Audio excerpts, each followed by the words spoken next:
I want to go live. It doesn't matter. Oh, that's right. It's your show. It doesn't matter when we go live. Like, we have to wait 4 minutes. You don't have to. It's just ish. All right. I'm part of other shows where they wait till the top of the hour or the bottom in your case. And then they start it. Yeah, I know. It's okay. I know. It'll work. We'll get through it. We'll make it. My apologies. Hey guys, what's up? I got Merlin1392. Chad is having audio issues, so he's going to try and pop in when he can. But no phone lines because we don't have a Craig here to man the lines. So we got Merlin here talking about scuba caching. It's been years. I checked. It's been since 2021 was the last time you were on talking about scuba. Is that long ago? Scuba. Wow. Yeah. Scuba. So guys, right now it's me and Merlin until Craig is at the bash at the fairgrounds at Midwest, probably drinking, probably getting liquored up. Unfortunately, he can't call in because phone lines aren't open. So we're gonna deal with what can we deal with. It's just gonna be me and Tim until Chad can get his act together. So I want to go live. You ready to go live? Tim, you okay? Ready when you are, sir. Okay. Look at that. We got a small audience tonight because of Midwest. Small audience. All right. Here we go. In 3, 2, 1. You want to know how to find it. Seek it out when they hide it. You know it's in the bag when it's an easy grab. But come on, take a chance now. So go, geocache. And if you need help, we're right there in a flash. If you got a question, just call in and ask. Uncover the stash on the Geocaching Podcast. The Geocaching Podcast. Welcome, everyone. It's Wednesday. It's 8:30, which means it's once again time for the Geocaching Podcast. My name is Scott Burks. We do not have Craig, the Aussie geocache, with us tonight. We don't even have Chad. Chad Chaddington is having audio issues. He's trying to work through it. But we do have Merlin1392. Merlin, say hello, buddy. Oh, wrong one. Merlin, say hello. Say hello. Hi, Merlin. We got Tim straight from Midwest Geobash. Straight from Midwest Geobash. Let's see if anybody at the fairgrounds can find you. Oh, that would be incredible. Yeah, somebody will. I know. I won't say where I'm at, but somebody will find me. I know. So yeah, guys, tonight's episode 872 recorded live. Oh, sorry. And we're talking about, we got Merlin on the show talking about scuba caching, guys. He's a big scuba cacher. Scuba caching is super cool. I love the water. I am not scuba certified. I want to get scuba certified. I've wanted to do it for years. It's one of my bucket list things so I can go scuba caching. So maybe he'll convince me. But guys, tonight's episode is 872 recorded live on July 16th. Oh, sorry, July 23rd. Excuse me. I didn't change that in the show notes. July 23rd, 2025. And that is the Scuba Caching with Merlin 1392. Phone lines, guys, not open tonight. Why? You say, well, Craig's not here. We don't have anybody manning the phones. So phone lines are not open tonight. I'm sorry for that. They will be open next week. But, and then you can give us a call and talk about stuff. So I'm going to bring Chad in. Let's see if Chad's working. Chad, you're in. Hello. Hello. Testing 1, 2, 3. Hey, Chad's warming up, but he's in. All right. But before we get started with the show, Chadley, now that you're back, welcome back, buddy. Hi. Maybe he's back. Are you back, Chad? Back. He was. You're quiet. Chad, before we got to talk about Patreon, Chad. Gotta pay those Patreon. bills. What's Patreon? That's right, guys. Merlin, I know. Merlin's one of those guys who won't do Patreon because his wife won't let him. He's literally, I'm calling you out right in the show. I know. Go ahead. Call me out. He's like, my wife would kill me. She would literally. Absolutely. Guys, it costs a lot of money, not because it's our show, because it's giving money to Patreon. No offense. I do not Patreon any of them because, in all fairness, my wife, the accountant, looks at those bills each month and says, what is this charge and when will it go away? So someday when I'm on my own, maybe I'll be able to support the podcast. Right. And let me tell you, it's more fun that way. Just want you to know that.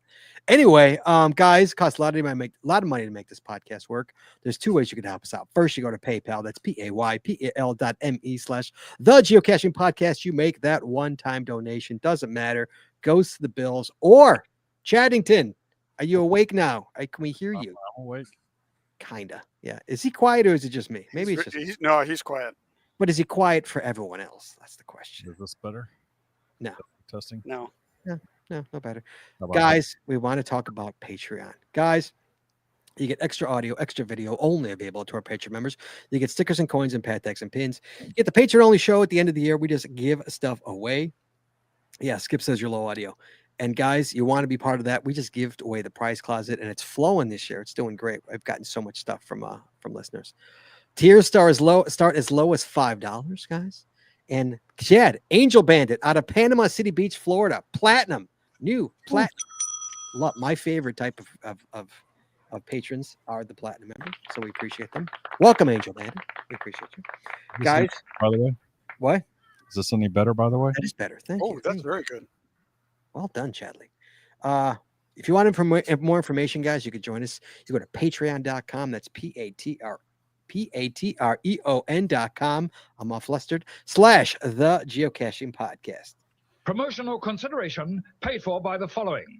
tonight's show is brought to you by Cachly. Cachly is an advanced geocaching app for iOS. It features powerful online and offline features, including filtered searches, offline maps, and offline saving of caches. Cachly has hundreds of advanced features that will make your geocaching experience just that much better. Get more info at cachly.com. That's CACHH. Gotcha. .com. You didn't say .com, or did you? I said .com. Oh, I didn't hear you say about that. You know what the problem is? I don't have booze. I realized I went to the fridge tonight and I'm like, I have no booze. There's no booze in the house. Uh-oh. I know you don't have booze either. That's the problem. This is Oh, the I problem. no. That's just Problem is I'm Coca-Cola. sober. Problem is I'm sober. Can't do this show sober, Scott. This is the problem. This is the problem. And tonight we're also sponsored by Logwork. Logwork are the creators of the fantastic logbook made with genuine Right in the Rain paper. The logbook designed for the micro containers in the present and future, geared towards the hider who would rather go cash to do cash maintenance. Find them at logwork.com. It's logwerk.com. It's also brought to you by FTS Geocacher Magazine. FTS Geocacher is the magazine for geocachers written by geocachers. With 6 issues a year, FTF offers practical advice, hints and tips, cacher bios and milestones, geocaching events, trail tales, and all things geo-related. Find them at ftfgeocacher.com. That's ftfgeocacher.com. And by the Max Suds Body Company. Max Suds Body Company makes handmade bath and body products from all natural oils and butters. Items such as Poison Be Gone soap, itch spray, and 2-cent choices of bug spray are all great for outdoor enthusiasts like geocachers. At Max Suds Body, we have you covered from head to toe. Find them at maxsudsbody.com. That's MACSUTSBODY.com. And here comes the this is the nightmare. Thanks, it's brutal. Geocaching. Practical Geocaching has new for you this summer. New freebie offers through September 30th. Receive 1 pack of our new Lego log roller with an order of $25 or more. Receive a bundle of 52 Right in the Rain cut logs with any order of $50 or more. Receive our EDC tot with any order of $100 or more. Includes a stainless steel multi-tool, Ever Sharp Scribe, Deluxe Log Roller, Titanium Tweezers, Rechargeable 800 lumen flashlight, and Rare Earth Magnet. Find them at practicalgeocaching.com. That's PRACTICAL geocaching.com. Nice. And by Arted Crafted. Arted Crafted creates unique geocaching themed tees and custom designs for you or your geocaching group, with adult sizes ranging from small to 5XL. If you have an idea for a shirt design and cannot find it, you've come to the right place. Give them the opportunity to show you how they can enhance your caching experience with your own custom design. Visit them at artedcrafted.com. That's ARTEDCRAFTED.com. And buy pattags.com for all your swag and pattag needs. Visit our website to get creative help, to trade or log tags, or to purchase your own personalized pattags. With over 50,000 tags to collect, pattags.com is everything you need to start your pattag obsession. Visit them at pattags.com. That's PATHTAGS.com for pattags and flash tags. That's H, by the way. No charge on that. and by GeoGo. Go caching with GeoGo, the geocaching app for Android. That includes a Wired Go player, trackable scanner, companion watch app, and county finds database. If you're an advanced geocacher, GeoGo helps with powerful features like nearby cache notifications, optimized routes, offline mode, bulk TB logging, and much more. Learn more by visiting them at geogo.com. That's GEOOH-GO.com. And finally, by Cashcraft. Cashcraft builds handmade devious geocachers and geocaches, including their ultra devious real nail geocache, as well as gadget caches, pad tags, and geocoin displays, and much, much more to get you out caching and keep you in the game. Also, be sure to visit our booth at Midwest Geobash on July 25th and 26th. That's coming up this weekend in Ohio. Find these items at cashcraftnj.com. That's CACHERAFTNJ.com. And as always, Chad, you can find links to our sponsors on our website or in our show notes. Chadley. Chad, Sure. Before we get started with the show, we do have a little bit of news. Okay. We've been talking about this all year. Mm-hmm. Thanksgiving, Chad.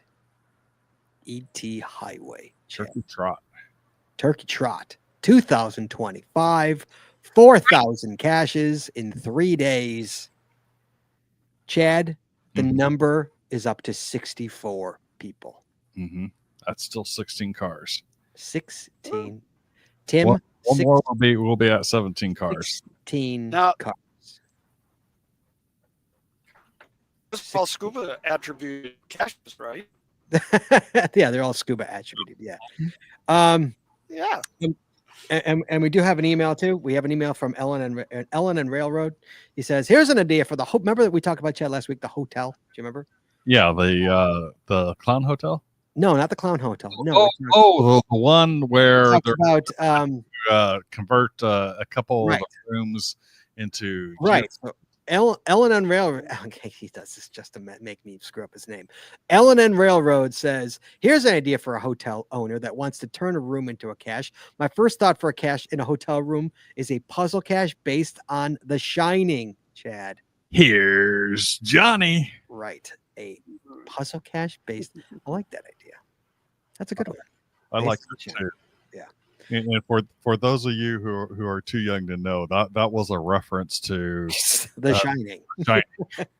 Was that the early 80s? I think it was early 80s. No, it was late 70s. No way. It was not the 70s. I think so. I think it was like 80 or 81. I think it was late 70s. Yeah. You might be right, but I think Research department will get it. I'm getting it right now. Chat GPT will be there in a second. No worries. He'll pop it right up. Oh, it was 1980. Boom! Ooh. Yes. Ooh, for the win. All right, guys. We do have Merlin on the show tonight. Merlin1392. He's at Midwest Geobash as we speak. So if you hear anything in the background, that's Midwest. That's people having fun. We are all sitting around doing nothing. That is. Oh, is that a flash tag right there? He's showing us a flash tag. That is a flash tag. That is cannot coming through on my camera real well, but that is a flash flag. I got that from Mr. Mike Trippy. That's their official sample. I've gotten a couple. Did you get the GCPC one?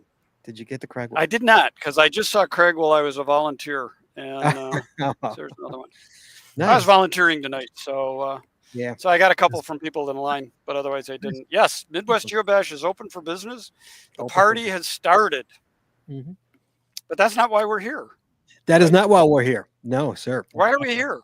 We are here to talk about scuba caching. Oh yeah, that's right. Tim has been a scuba cacher for years. Tim he's been a scuba diver. So we've had him on the show years ago about talking about this. So I thought I'd bring him back. He's always a good friend of the show here. So Merlin, let's talk about scuba caching. You were just, I was shocked. I went and saw, I was curious who went to Hawaii. I was super curious. I'm like, it's got to be all retirees. It must be. And granted, I don't think so. There were some people there that I think still work. Which blews me away. Like locals here, I know still went. Yeah. So there were quite a few locals. I'm looking at the list, and lo and behold, I see Merlin on the list. Yeah, I went there, but I'm retired, so I know that. Qualify into that second group. You know why I'm shocked.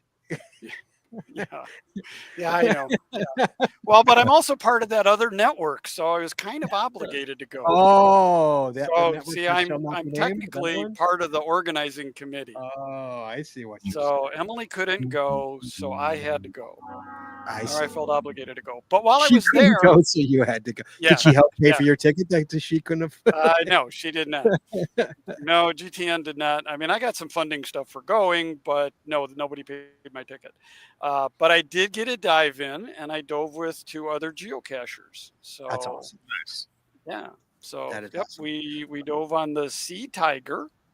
Um, I think I put the GC code in the show You did. notes. It's GC9E0TB. Scuba There we go. Clover's wrecked cache. Sea Tiger. Yep.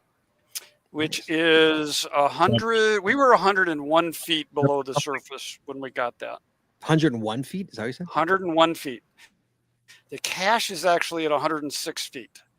So the cache requires a level of certification that none of us had. So because the dive shop we dove with knew where the cache was, they went down and unhooked it from the porthole, brought it up to where we could sign it. We signed the log and she put it back. Okay. So 5 feet. 5 more Yes, feet. So five that's feet inside the ship though. yeah, it's an enclosed space, so you need a different certification. Oh, really? I see. Yes, yes. Have It's you called ever a been- penetration dive. Have you ever Need to been be inside wreck- it? Have you ever been inside? I've been inside of a wreck, yes. I've done a couple of pre-certification dives in a wreck, and the challenge to it is because water doesn't move as freely inside. You can stir up the bottom and lose total visibility in a nanosecond. Mhm. And once you lose visibility, you have no idea which way is up. Sure. And so if you cannot find your way out, again, there's special procedures. I've gone through some of the training. I know what some of the rules are, but I have not completed the certification. So you use ropes, you use lines, you use buddies, and make sure that everything is safe with your penetration. Because if you lose visibility, you have to figure out where to go to get out. Because the last thing you want to do when you're underwater is run out of air. Yep. Kind of, yeah, it's kind of a bad thing. Does it? A question in the chat room. Does a scuba certification, does it expire? No, it does not. There are several layers of scuba certification. The basic certification never expires. Now, that doesn't mean if you've been out of the water for 10 or 20 years that your skills are going to be where you need them to be. So you might want to take a refresher dive just before you go on a big trip or on a long trip or something like that. I have a certification as a semi-instructor. I'm a dive master, and that expires every year. So I do have to pay money to Patty to keep that certification every year. But my dive certification is good forever till I die. Nice. Okay. Interesting. Okay. And here's a question for you. How many scuba caches, how many underwater caches have you found? Just out of curiosity. Roughly. 100? 50? No, it's probably in the 30 to 50 range. Okay. I try to take a dive trip every year and or a geocaching place to some place like Hawaii so that I can get a dive cache. I've got dive caches in Honduras, Cayman, the Bahamas, Florida, Missouri, Michigan, Illinois. Wow. I think that covers it. Where's it in Illinois? Bonaire. There's it's a quarry. It's an old quarry. It is called Haig Quarry, Haigh, and it's in Kankakee. So it's in Kankakee. Yeah. Kankakee. Yep. Sure. There are 3 scuba caches there, and they're all mine. Oh, you're kidding. Really? I placed them. That's so funny. No. At one point, I have 8 scuba caches placed. Okay. Is it an automatic 5.5, a scuba cache, just out of curiosity? No. The Sea Tiger was a 2.5/5. A 2.5. It's not hard to find. It's a 2.5. Yes. You know, for me, when I place a cache, yes, they're a 5.5 because the difficulty is it requires special equipment. It requires special training. So to me, it checks both of those boxes instantly. Right. So my caches are a 5.5. But I would figure it would be. That's why I'm asking that question, because I'm shocked when you say but it's no. not. I mean, it's at the discretion of the CO. Well, of course. One of the caches I sent you the picture. I don't know if you want to bring them up during a show, but I sent you one that we got in Honduras. It's a virtual cache. Well, it's a 5. I want to say it's a 1.5. Oh, you're virtual. kidding. Because it's not hard to find. It's just hard to get to. Yeah. Hard to get to. Yeah. Okay. So do you own your own equipment? And do most people own their own equipment, or do you rent equipment? How does that work? Like if someone wants to, like, hey, I want to start scuba diving. Yeah. Okay. What is that process? So if you want to start scuba diving, let's take you for instance. That you finally want to belly up to the bar and get your certification. Right. So you do need to own some basic gear. You need to own your own mask, your own fins, and your own snorkel, because those are fitted to you and the kind of diving that you're going to do. The rest of the equipment you can rent. So my dive in Hawaii, I took my mask because I like my mask, and I took my dive computer with the connection that goes onto the back of the tank. So it's a little transmitter. I took those 3 things to Hawaii, and everything else came with the package. Now, when I've gone to Bonaire, I take my own gear. So I have a buoyancy compensator. It's kind of like a life jacket vest.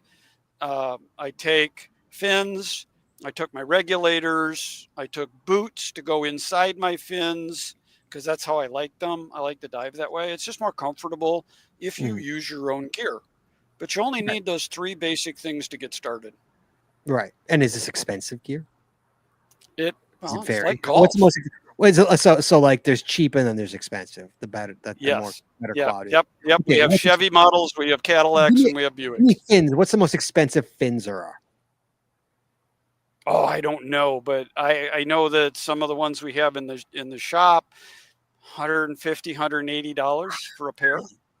I mean, I figure a mask would be expensive because it's got to fit to you. So I figured. No, the masks aren't terribly expensive. My mask was about $125 because I've got a one screen full face kind of thing, but they range $35, $75. Those aren't terribly expensive. Now your regulator kit is. Yeah.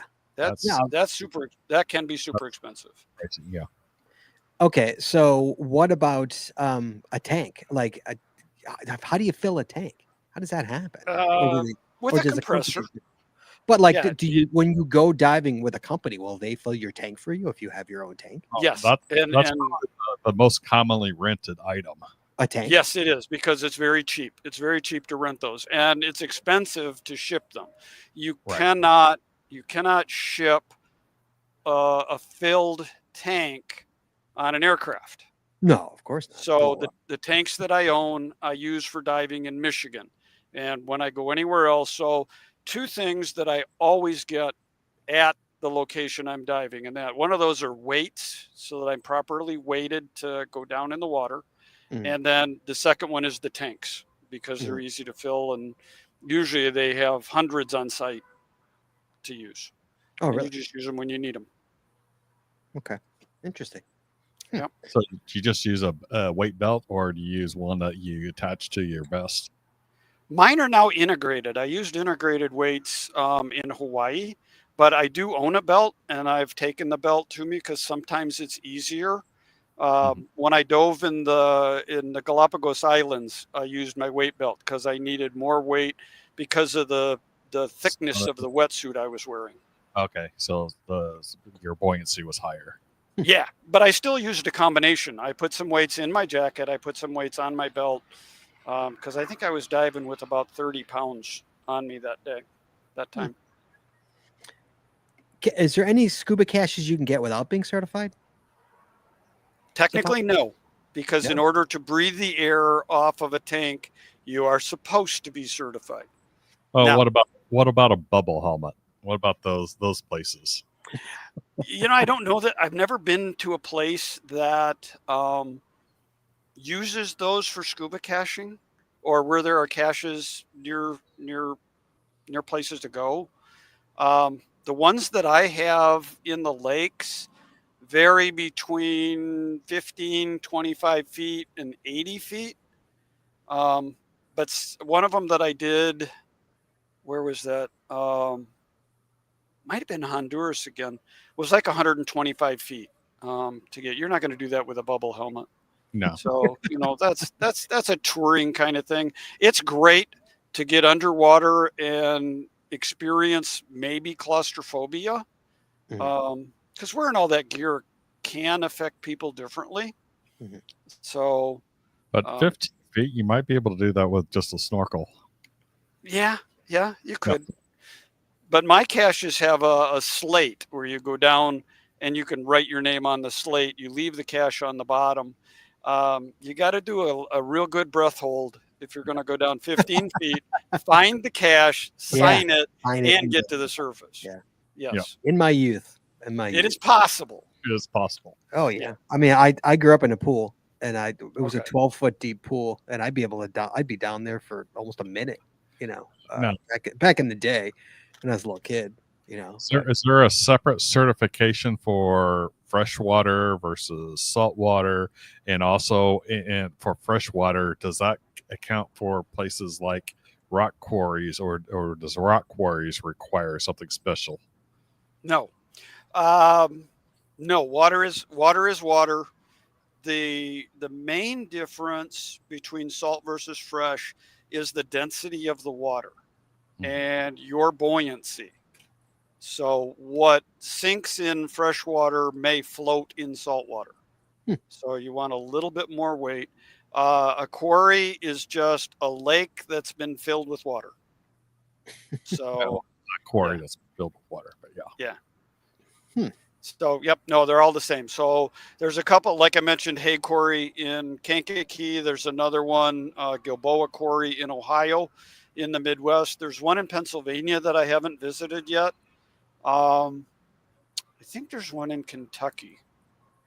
One of my favorite places is a place called the Bonne Terre Mine, and it's in Bonne Terre, Missouri. And I think we've talked about this before on the show, but it's a lead mine back in the early 1900s. For the war, they mined lots of lead, and my great-great-grandfather worked that mine. And one day the foreman came in and they said, "That's it, everybody out of the pool." They left everything exactly where it was. They turned the pumps off. It completely filled with water. To a level that allows it not to be a cave dive. In a wreck or in a cave, the biggest obstacle is being able to get to air if you have a problem. So within the Bonne Terre mine, they have different routes that they go in, but you are almost always able to see the surface. So if you run into a problem, you can always go up. Doesn't require cave certification. But there are jackhammers stuck in the wall. There are boxes that used to have dynamite in them. They don't have dynamite in them anymore, but they have the dynamite label. Right. There are train cars. There are coal cars. There's all kinds of crap down there. It was an awesome dive. Wow. And it's in Missouri. It's not far. That's not too far. bad. Yeah. Wow. Now, okay, so you're saying, okay, you're gonna go do that. I'm saying me. You're gonna go do that in Missouri. Yep. How do you get, like, are you bringing everything? Are you renting stuff while you're there? How does that work for people who are certified? Like, and you want to go find a cache in a quarry? How do you do that? I guess it depends on your personal preference. Okay, so for the Hague Quarry, I throw all my stuff in the back of the car and I drive it down because it's 3 hours from my house. Now, if you've got to fly and you have to check a bag, then it's more expensive. So now I have to weigh the cost of shipping my bag versus the cost of renting the gear. Where do you rent the gear from? Where are you renting that gear? Whoever is the host of the dive site. So, for instance, Bonterre Mine is operated by a company, and you work your dives through them. Curious KDB says hi. Oh, There are here they literally come. there are literally dozens of dive shops in Yes. Missouri. I mean, I'm looking yeah, at it. yeah. And there's So you can get it from anywhere. I mean, I could rent it in Chicago and drive it down. I can rent the gear at the quarry. I could rent it from any local place, or I would take it myself. So I think it depends on how long you're going to be there, how much diving you're going to do on the trip. If I'm going for 1 or 2 days, I may just rent it because it's easier. I don't have to worry about maintaining it. All I have to do is give it back. But if I'm going to go for a week, then I want my own stuff because I'm more comfortable in my own gear. sure. But it's a personal preference. There's no, the rental gear is just as good as the gear that I use, and sometimes better. But I've now upgraded over the years to have pretty good gear. I started with the Chevy models, the inexpensive stuff. I was a student when I got certified. I didn't have any money. Yeah, right, sure. Yeah, so I started cheap, and now I've upgraded as I've gotten older and done more of it. So, yeah. So, go ahead, Chad. what's the most interesting scuba cache that you've done, and are there any bucket list scuba caches for you personally? Oh, I think I have to say I did. There is a bucket list cache that I would like to do. I don't know if I ever will. And I did a bucket list cache. So 2022, my daughter and I got the opportunity to go to the Galapagos Islands. Okay. And at the time, we were going to go for a week on a liveaboard. And then the opportunity came up to go to the rainforest. And another opportunity came up to go stay on one of the islands. And my daughter was like, "Oh, Dad, we're going to go. This is the only time we're going. We can just do this one more thing." And then it was just one more thing. And it was just one more thing. Right. So we ended up spending 3 weeks in Ecuador. 3 weeks? 3 weeks. And while we didn't see any whale sharks, in fact, that's one of the pictures I sent you, Scott, of the sharks. Hammerhead sharks by the thousands.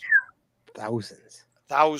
I got smacked on the head by a sea turtle, and I had a Galapagos shark swim within about 3 feet of me. I got some great pictures of it.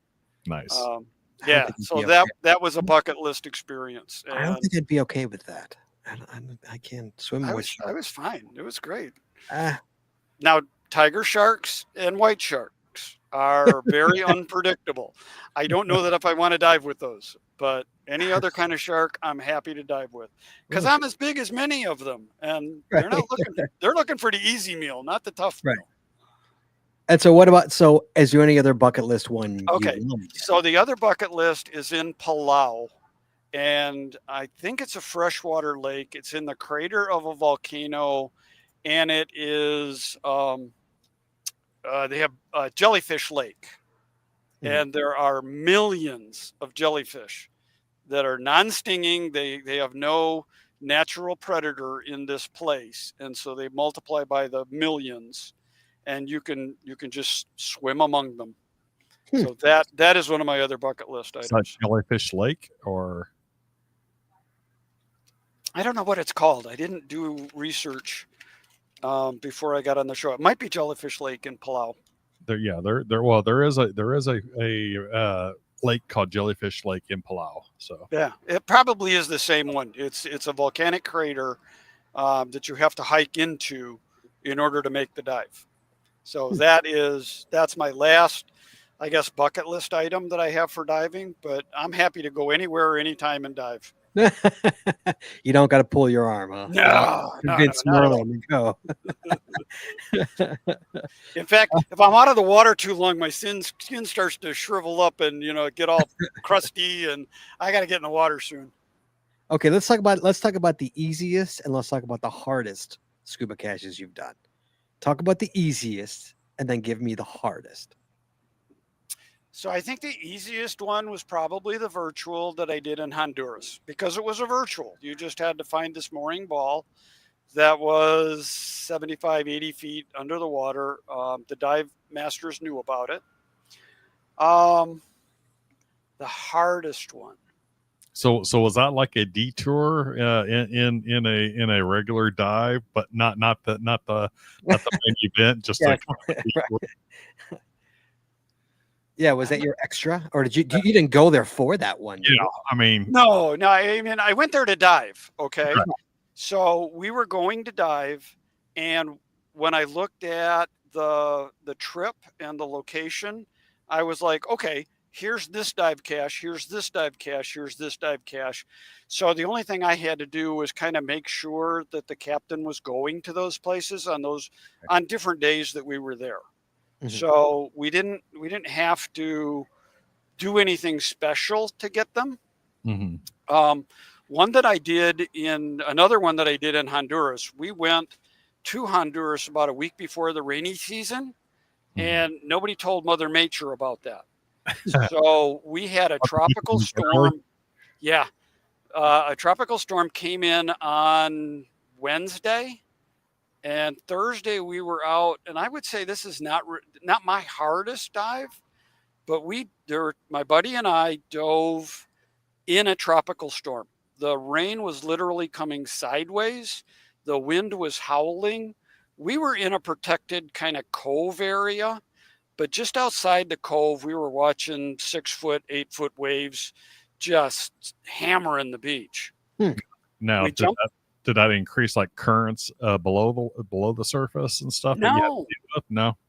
What was really interesting is because the runoff from the land was filling this harbor, about 15 feet was mud or dirt that was suspended in the water. Right. We could not see, and it was cold. It was probably about 70 degrees.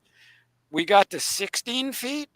Instantly, the water cleared up, the water got warmer, and there was no current. There was like nothing going on. Wow. So we found the cache. It was an ammo can on the deck, had a Right in the Rain logbook in it, and we signed the logbook. I looked at my buddy and I said, "Do you want to swim around a little more?" And he was like, "Sure." I looked at the dive master and he says, "No, we're getting out of here right now." So we got up onto the boat, and as they pulled the line from the mooring buoy, the wind picked up, and I thought sure the captain was going to put this boat on the rocks. But he was very skilled, got it away, and we lived to tell the tale. But it was the scariest encounter I've had. But like I said, I've been to 120 feet. There really is no hard dive cache.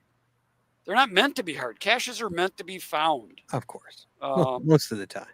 Most of the time, yeah. Most of the time. You know, the COs will give you guidance because GPSs don't work underwater.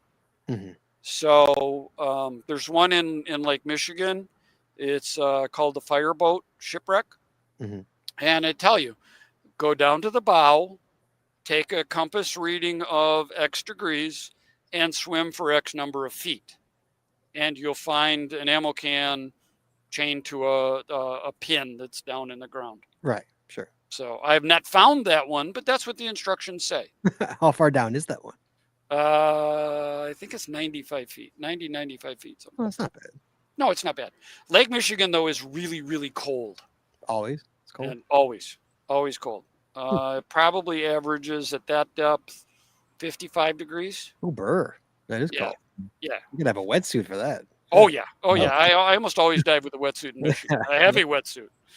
So. Yeah. So So for hardest, so you're saying for hardest. Yeah, that was the hardest for the captain. That wasn't hard for me. I haven't come up against a hard Fair enough. dive cache. Fair enough. The ones that I've placed are in the same kind of way. I tell you to go here, look here, do this. one was 125 feet, and I just had to stick my head in a porthole and found it. Yeah, no, they're not intended to be hard. Now there was one in Florida. It's not there anymore, but it was 230 feet below the surface, and that requires lots of special everything. Special Isn't that when certifications. you have to time your way back up? Is that Yes. that kind of a depth where you have to Yep. time it for the Well, buttons? you need to time your way back up on all of them, but that one you've got a limited amount of time down there at the bottom that you can spend on it before you need to start slowly making your way back up. Yeah. So oxygen is toxic after 130 feet. So normal scuba tanks are the air we breathe. They're just compressed into a tank. So you cannot go below 130 feet on a regular oxygen tank. So to get to 230, you have to use a special mix of gases. And even at 130 feet, when we were in Hawaii at that 100 feet, we probably had 11, 12 minutes at depth before we had to come up. So, you can do what's called a multi-level dive, where you can start out real deep, stay there for a minimum amount of time, and then kind of work your way higher and higher and higher until you get up near the surface and end your dive. That's interesting. There really is. It's fun. There's a lot to it. Like I say, I've swam my entire life. I've had a pool my entire life. Growing up as a kid, I've never had an issue with that. I don't have an issue with confined spaces. So I always wondered if I could scuba. I mean, I've snorkeled 100 times. I have no problem with that. Okay. So now most dive shops, and I know those in Chicago absolutely do, there is something called a Discover Scuba program. And you work with the dive shop, and for, I want to say $50 to $75 typically, they will provide you all of the gear, a little bit of instruction, and then you go in a pool and dive and see how you like it. Because it's still about $300 for the basic gear that you need. And your certification class is probably going to run $500-ish. Wow, really? $500 to get certified? Yeah. So I paid that twice and didn't get certified because both times I got in there. This the Chad story. Tell your story, Chad. So first time I was down in Florida, we were staying south of Tampa in starts with S. And I was trying to get certified out there in Sarasota. That's where it was. I went and I was ready. I went and I did the whole, had to stay moving for, I don't know how many minutes, actually in a pool, in the dive instructor's pool. And, but I had also been out in the ocean, during the period of time. And then, that night, inner ear infection. So I decided, okay, I'll come back and do this another time. I was back down in Pensacola a couple of years later, tried it again, same exact scenario. Got an inner ear infection. It's like, I think, God's telling me that I don't need it. But now I think I've had a few more inner ear infections since then, but I haven't had any after I've used swimmer ear after getting out of the pool. Okay. And so, which basically I think it's just like 90% IPA, isopropyl alcohol. Yeah, it's a drying agent. And so I just put it, a couple drops in my ear or whatever. I do it now whenever I go swimming. After I'm done. And so I think I probably could get certified now, but I haven't had the time. When I was in my 20s, it was like, I had the time, but I think after I get retired, I'm going to go for it again. How long does it take to get certified? A day? No, Yeah, there's 3 components to the certification. There's a classroom part, and depends on how you do it. That can take a day, day and a half. I do a 5-week course at Grand Valley State University. I give them a plug. So we do five weeks of classes, and then we do 5 sessions in the pool. Your pool work probably takes 8 to 10 hours to get the skills under your belt. And then the third component is, so we teach you the theory of diving. We teach you the basic skills that you need in order to work out of trouble. Because scuba certification, we don't really teach you much. The main thing that we want to know when we start you on a certification course is, A, can you breathe? Can you do that, Scott? Can you in, out? In? Yeah. There you go. All right. Yeah, that's number 1. Number 2, can you swim? So, we have a little swim test that we put you through, and as long as you don't drown, you're okay. That's the main pieces. So we teach you theory. We teach you what happens if you get in trouble, or how to get water out of your mask. What happens if somebody kicks the regulator out of your mouth? How do you put it back in, and how do you breathe air? Yep. And then the third thing then is you demonstrate that you understand the skills in an open water environment. So we generally take you to the lake and perform the same skills just in the open water to make sure you don't freak out. That's it. What's the percentage of people that freak out? Very small, 1 to 2%. Is that per year or per class? I would say that's overall. I have had in how many people have you taught in 7 years, roughly? Close to 100. How many freaked out? 1. Oh, that's not bad. Now we do 14 students per class. I had 2 students exit the course because it wasn't exciting enough for them. Damn millennials. Okay. Yeah, I don't know. I don't know what they were looking for. 1 student just couldn't handle it. Couldn't handle what? Just the confinement in the pool. Oh, absolutely. I totally get that. Yeah. Yeah. And we tell the kids right up front, scuba diving is not for everybody. But like your case, you have a propensity for the water. You're not afraid of confined spaces. No. You would probably do just fine. Yeah, again, I think I would too. Yeah. Discover Scuba lets you try it. And I highly recommend someone who doesn't know, try it, because it's a very low cost way. A lot of times the dive shop will apply a portion of your Discover money to the class if you decide to go forward and take it, So yeah, it's a great way to try it. And I know one of the questions that's unasked is, what's the age limit? Is there an age limit? There is no age limit. I can't imagine there would be. Yeah. No age limit. So, when you get old and decrepit, we'll throw the tanks in the water for you, and then you'll jump in after them and put them on. That's not a big deal. So, right. Yeah. Okay, you've been mentioning the dive masters. You've been talking about that, about guys. Okay. Do they know about the scuba? I'm assuming they must know about the scuba caches. They know what geocaching is. They know what scuba caches are. So, I answered Scott on this one. So, the folks in Hawaii knew the Sea Tiger had a cache on it, and they knew where it was. And when we told them we wanted to get it, then they were on board with us. It's probably not the kind of thing that if you don't ask for it, they won't show it to you. Right. The dive master in Honduras knew about it. I told the guys in Honduras, in Galapagos.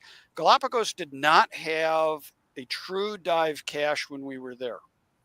All of their caches were on the surface. There is now an earth cache at the Pillars of Darwin. Used to be Darwin's Arch, and I put it there. So now there is a dive cache, and it's been found about 5 times in 3 years. Wow. Yeah. How often do they get found? I mean, your caches, how often they get found? Yeah. Once a year. They have not been in probably 5 years. Wow. What about the ones in like Key? How often are those? Yeah, that would include those.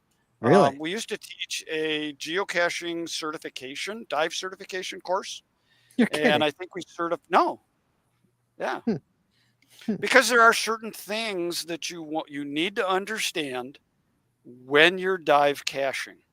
so that you pay more attention to your air supply, you understand navigation better, and you just understand what geocaching is.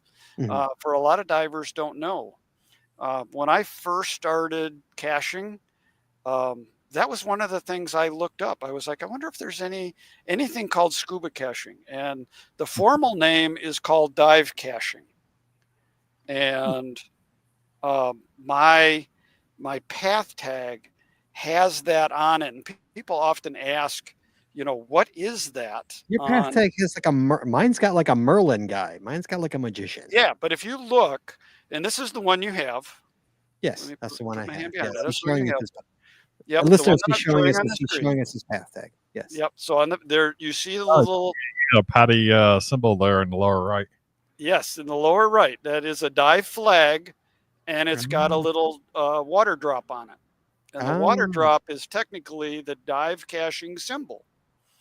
And wow. nobody knew what that was, so then I put it on the scuba flag, so now people at least know what it is. I see. So that is on my path tag that you have. I do have. Yes, I do have that. Yes. Okay, so speaking of scuba and the add to scuba attribute, there is an Yes, attribute for scuba there is. that is grossly abused. Absolutely. Very much so. I don't know Grossly, of any scuba grossly. caches that are in Arizona. How do There you might feel be about some. that? I just don't know of any, and I'm certain that the ET highway does not require air tanks. How do you feel about that? I'm mixed because, I mean, part of me says I know better, so I'm not worried about it. How do you distinguish the ET highway in a way that's easy for people to search? Mhm. You know, I don't know that there's a lot. I don't know a lot about the ET highway, and unfortunately, I can't join you guys. I know. But Thanks for your support. yeah, is it E dot T dot dash, or is it Oh, E oh. ET dot? So they can be a number of different ways in the Yeah. titles. You can't do a title search No, necessarily. you gotta do an attribute So search. an attribute. So Scuba. scuba, because it is what it is. There's no So way that my personal Revere Smith would ever have allowed that to happen. I'm right. surprised that Nevada's allowed that to happen. 'Cause No, yeah. Revere Smith would have been like, nope, can't do that. But now I Yep. found a whole bunch of caches in Texas that have abandoned mine and, significant hike that are a tenth of a mile down the trail Just for the just to just search for on the it. attribute. Yeah, Yeah. just search. Yeah. So, And that people, makes sense. It's just a shame that they get yeah, abused. they're abused. In the same way some people don't use attributes at all, Oh which I god, think is wrong. I agree. Um, you know, that's for another show. Well, we've done it actually. We've had a couple of that. Yeah. I know. So, for me, where am I going? I right now don't have any more dive trips on the horizon because of some financial challenges next year. Mhm. But if I'm going to a dive destination, let's just say Bonaire, I will research the island and find out what cool caches I want to find both above and below the water Sure. and try to dive them. So And you add below as well when you're looking for oh yeah, caches, like we all do when we go yeah, somewhere. You're also looking in the water. right. Because a 5.5 cache that's 200 feet off the shore is not just bad coordinates. Yeah, it's underwater. I know that. Well, let's in the time we have left here, we got some tips. 7 tips to finding your first scuba cache. Okay, you ready for Okay, this? 1, sure. get certified before attempting. Make Absolutely. sure you have proper scuba certification. Yep. That's really important. High priority there. Yeah, there's a high priority. Let's live to see another day. Yes. 2, read cache details carefully, as every scuba cache is different. That is Talking also about that. true. Talk to me Very about that. What do scuba cache details usually entail? Again, where well, taking the fireboat shipwreck. Okay, descend to the bow of the boat, orient yourself looking out, and go to the left or go at 90 degrees for 150 feet. So it's almost like a letterbox. Kind of, yeah. So why aren't Scuba Cache's letterbox? Water letterbox without a stamp. Without a stamp. Yeah, I think yes. I guess I would say that Scuba Caches most closely work with letterboxing, because the one in Honduras during the storm was on like the size of a PT boat, and it was, look behind the steering wheel above the place where all the cargo goes, and find an ammo can. So that worked out well. It tells you where it is. They give it away. They give you some very strong hints because number one, your air supply is limited. Yeah, you're timed. Yeah. Yeah, your time and air is limited, and they want you to find it.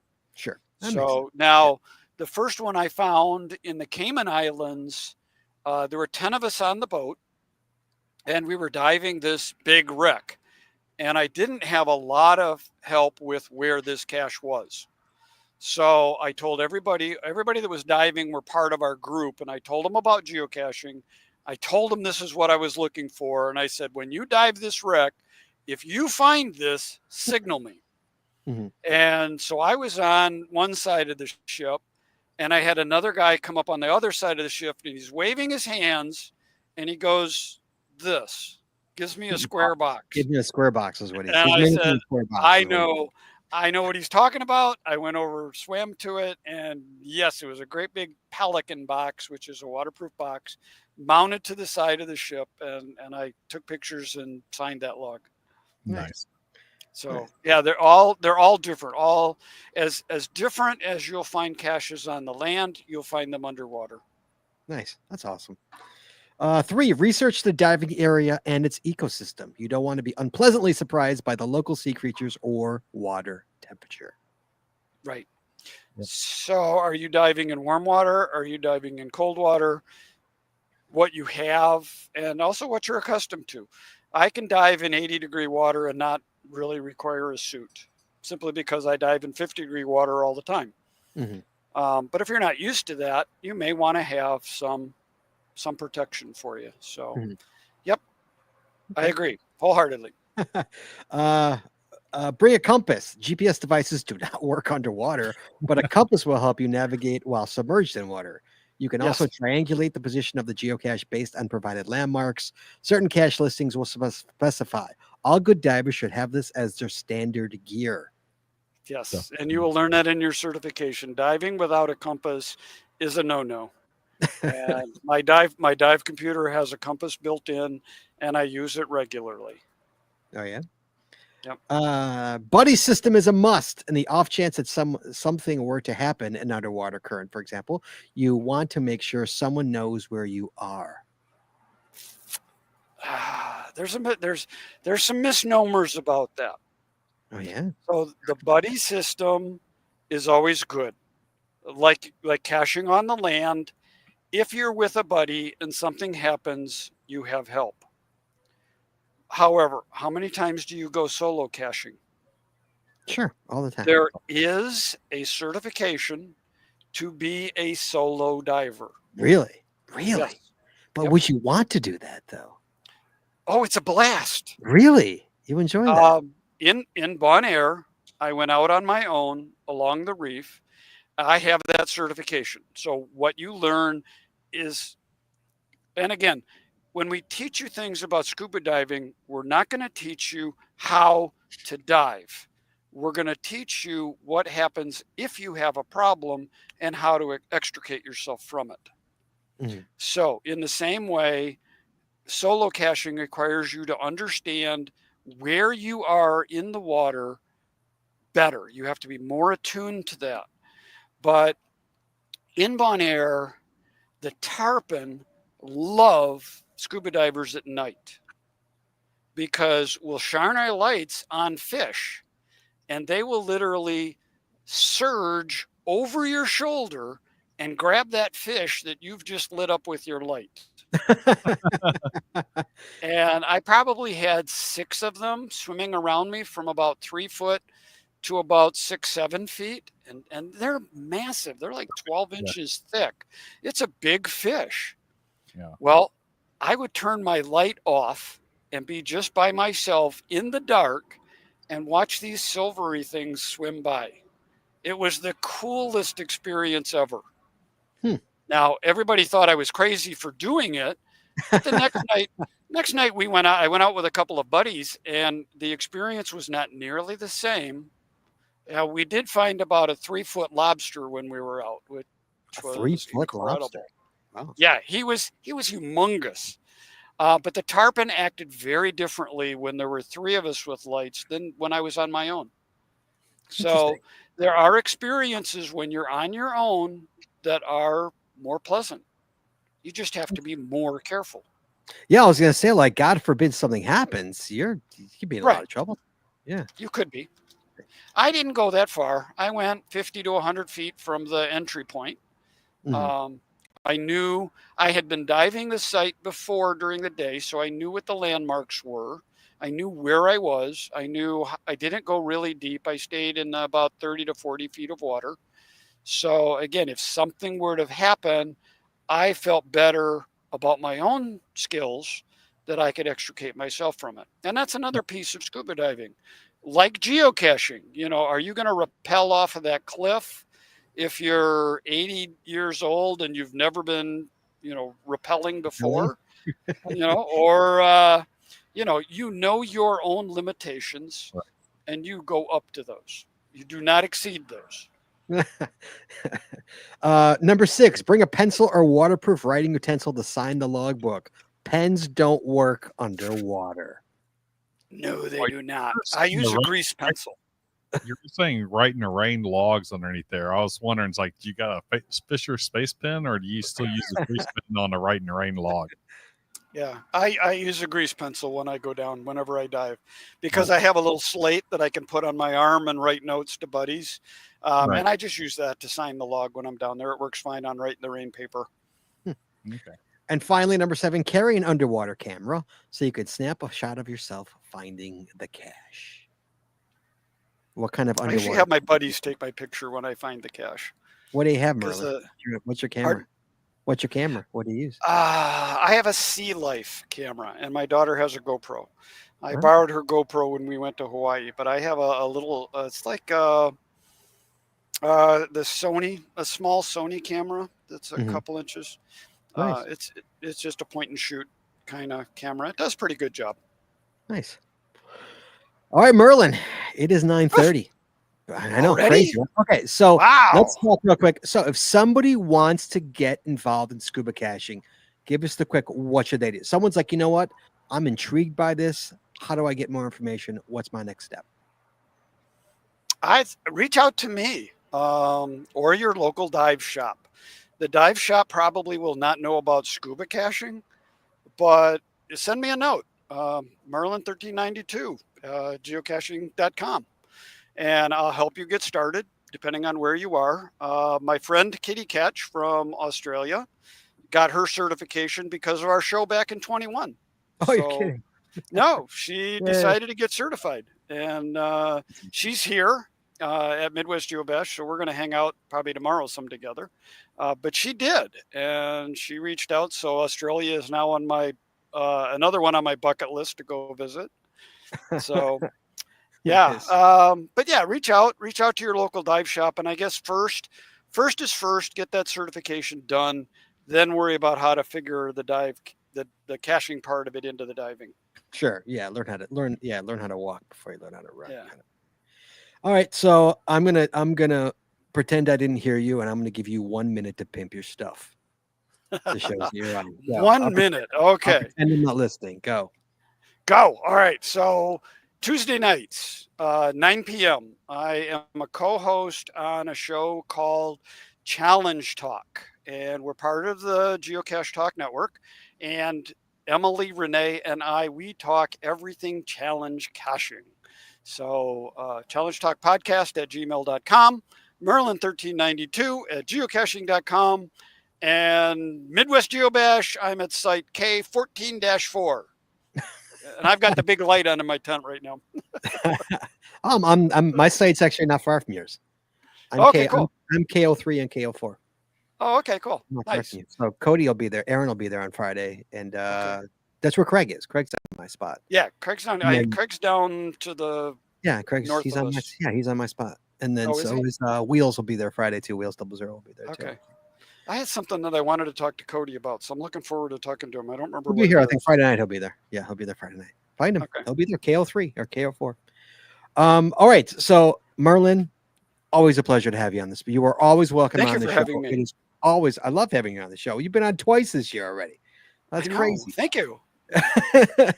Oh, and I should tell you that Camp MyGo 2025 is next weekend. Yeah. Let's talk about Camp MyGo. I didn't publish that. I can't go because I'm going to Pittsburgh for the Maccabi games for the week. But talk to me about MyGo, Camp MyGo, that I can't go. So Camp MyGo, this is the first year. We are a block party. We start on Wednesday evening with an event. They're all luau based. If you come to Michigan and come to our event, I guarantee you will get laid. L-E-I-D. Okay. For those. Yes. So we've got everything ready. I'm going to go from Midwest Geobash up and set my tent up at Waterloo Recreation Area. Then I'm going to go home and get all the swag and drive back down on Tuesday. We have Wednesday, 3 events. 2 events on Thursday, 2 events on Friday, 2 events on Saturday, 1 event on Sunday. All of our side events that can be our community celebrations and the block party on Saturday. So it should be a blast. God, it must be nice to be retired. Must be. Let me tell you, this is a lot of work, and it's the last time I will do a mega event. Talk to me. What somebody's asking, what's the date of the event? Is it next weekend, right? It's next weekend. Well, yeah, whatever next Saturday is, the 2nd of August. That sounds about right. Is next Saturday the 2nd? Right. First or second? I'm looking at my calendar right now. Next Saturday is the 2nd. Yes. Okay. Yes. Yeah, I have limited access to stuff in the tent right now. So I understand. All right, Merlin, you stay right there, okay? All right. Thank you, guys. I appreciate your time. Of course. You stay right there. Do not leave. I will. Do not move. I'm just going to mute you. Why can't I mute you? There we go. Okay. Chadley. Sir. So are you ever going to get certified, Chad? I can't believe you tried twice and you're like a child. Did you I plan on getting certified once I have a lot more free time, which might not be too far in the distance. God, you're like younger than me, and you're going to retire before me, and you're like younger than me. I hate you, and you know that, right? You're not my favorite anymore. Not anymore. Chadley, next week, kid. Next week, we're bringing Canada in. We're bringing Canada in.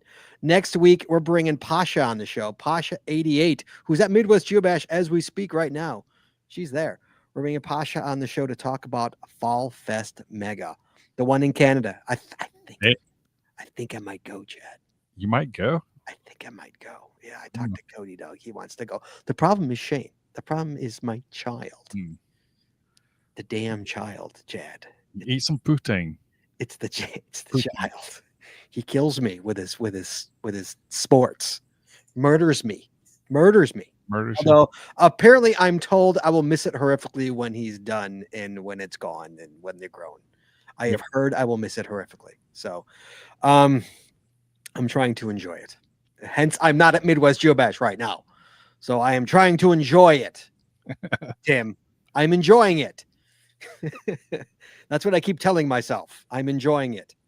So yeah, Chad, next week we've got Fall Fest mega discussion with Pasha coming on. Always fun to talk to Pasha. She's and has the most adorable accent on the planet. So looking forward to it. Listening to her for an hour talk. Hey. And about. We'll talk all about the mega. All about it. Chadley. Sir. Always good to talk to you, buddy. I still gotta make a Chaddington Bear shirt. I'm gonna make one really, really soon. I have it in my head what I want it to look like, and I can only hope it looks even close to what's in my head. So if I will, it'll sell like hotcakes. So are we gonna have some Grateful Dead dancing bears with a Chuddy bear on there or something? I don't know. I'm gonna get sued for that. No, I'm thinking like more like a Paddington bear with your face. Oh. I don't know. That's in my head. I gotta see how it turns out. Guys, if you're at Midwest Geobash and you see any of Craig, say hello, get a path tag from him. If you see Big Guy, get a path tag from him and jump on his back. He likes that. Apparently he likes when you jump on his back. So he wouldn't like it if I jumped on his back. he would be able to support me, but not by much. He's big. He's a big boy. He's a big boy. He is. Guys, you think like, how big can he be? Oh, he's huge. He is huge. He's huge. All right, guys. Well, everybody in the chat room, thank you for joining us tonight. Sorry the phone lines weren't open. They should be open again next week. So we appreciate you guys staying and listening. And we appreciate Tim for coming on the show once again to talk about scuba caching. And yeah, that's about it. We will talk to you guys next week. Everybody be safe, be well, and hug your loved ones. We will talk to you guys next weekend. Bye-bye. Hold on. I got to close the show here. Please join us again every Wednesday night at 9:30 Eastern, 8:30 Central as we stream live on Facebook and YouTube. The archived video versions of our podcast are available on our website or on our YouTube channel, and the audio versions are available wherever you listen to your favorite podcasts. If you like the show, please head on over to Apple Podcasts and rate, review, and subscribe. We'd really appreciate it, and it really helps the show when you do. If you prefer to watch the show, make sure you click the subscribe or get notified buttons to know exactly when we go live. And hey, if you haven't already, please consider becoming a patron of our show. With tiers starting as low as $5, you'll get a ton of additional information, extra audio, extra video, only available to our Patreon members. Please head on over to patreon.com today and subscribe. That's patreon.com/thegeocaching-podcast. Thanks once again to our sponsors, Cachly, Logwork, FTF Geocacher Magazine, the Max Suds Body Company, Practical Geocaching, Arted Crafted, PathTags.com, Cachecraft, and GeoGo. Please visit our sponsors, and when you make a purchase, you tell them the GCPC sent you. That's all we got this week, so we'll see you next week talking geocaching, taking your phone calls. In the meantime, be good, be safe, hug your loved ones, and we will talk to you guys next week. And we're clear. We're not clear yet, Chad. Now we're clear. Thank you, Chad. All right, guys. Tim, you stay right there. Everybody else, everybody be well and be safe. All right, guys, we will talk next week. Hey, if you're Midwest, have fun. If you're not, be safe. And we'll talk to you guys next week. Everybody be well. Bye-bye. Tim, you stay right there.